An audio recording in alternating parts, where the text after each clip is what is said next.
Welcome to the West Wing Week, your guide to everything that's happening at 1600 Pennsylvania Avenue. This week, the president visited Nike headquarters. Who arranged this thing?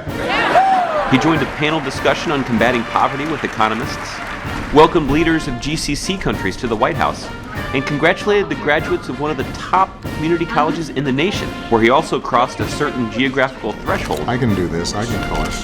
That only 3 other presidents have completed.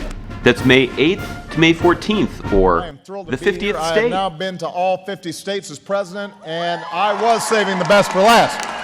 Friday was a busy day out west. What a pretty day, huh? Pretty day. The president visited the cutting-edge headquarters of Nike in Oregon, where he toured their facility and got a couple of unique gifts. You got this. Then the president met with local and global business owners in a variety of fields who are all rooting for Congress to pass the president's Trade-Pacific Partnership deal. Still very interested in having trade barriers lowered in countries, particularly in the Pacific Rim, because there's a lot They drink a lot of tea. A lot of tea drinkers, yeah. Before I came out here, I had a chance to meet with some small business owners from across Oregon, whose workers make everything from bikes to tea to stationery to wine. Sometimes when we talk about trade, we think of Nike, or we think of Boeing, or we think of GE. We think about these big multinational companies. But those small business leaders came here today because they understood that these markets outside the United States will help them grow and will help them hire more folks. The president then sat down for an interview with Yahoo News to discuss how his trade deal would benefit American businesses and enforce progressive labor and environmental standards. Then the president left Oregon, bound for Watertown, South Dakota. It's a significant stop because South Dakota marked the 50th state he's visited as president. There, he joined moms and dads, brothers and sisters, aunts and uncles, cousins, neighbors, and grandparents to congratulate the class of 2015 at Lake Area Technical Institute, one of the top community colleges in the country. I didn't come here to inspire you. I came here because you, the graduates, inspire me.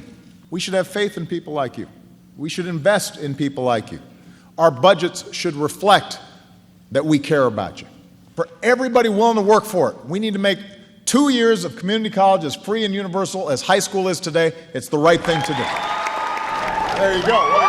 In a celebratory spirit, the president proceeded to sign some souvenirs and the welcome signs that local elementary schools had left for him.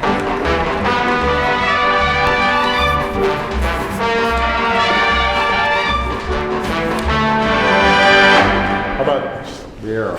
Absolutely. That's a good one. Then it was time to head home, but not before meeting some more excited South Dakotans. Meanwhile, back in D.C., workers took to the rooftops across the city to watch the Arsenal of Democracy flyover, which featured an array of World War II aircraft to commemorate the 70th anniversary of the Allied victory in Europe in World War II, otherwise known as VE Day. On Monday, the president welcomed young business leaders into the Oval Office, including the founder of Kind Snacks, who brought along some Kind free samples. I brought you there if you like. I'll bring them right now. No. Yeah, absolutely. There you go. Look at those. You know? I already eat this stuff, so having some free ones.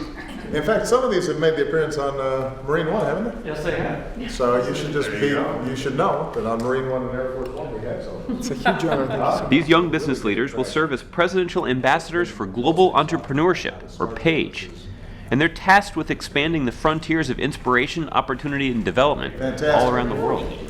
So why don't you guys come walk with me? We're going to go over to the other place.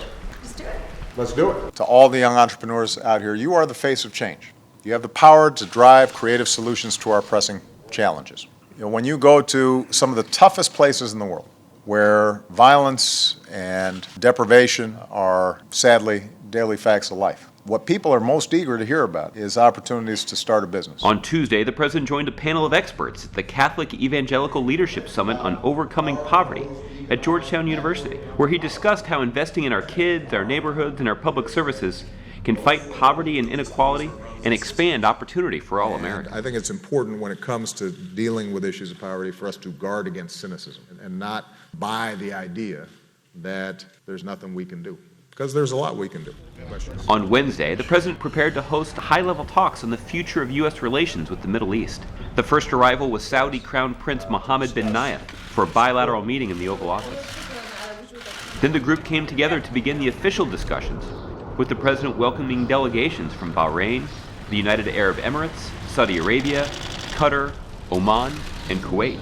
The talks continued the next day at historic Camp David, the president's country retreat, which has offered presidents an opportunity for solitude and tranquility, as well as an ideal location to host foreign leaders. So remember, stay engaged with us online, and you can find out more information about any of these topics and see complete videos of these events at whitehouse.gov. So thanks for checking out this special 50th state edition of your West Wing Week. See you guys. Yeah, the working here in Portland? Mm-hmm. Fantastic. Starting a business. Excellent. What kind of business? Watchmaking. Nice. Is this a sample? It is not. we are pre-sampled currently. I got you. You're still designing. Yeah.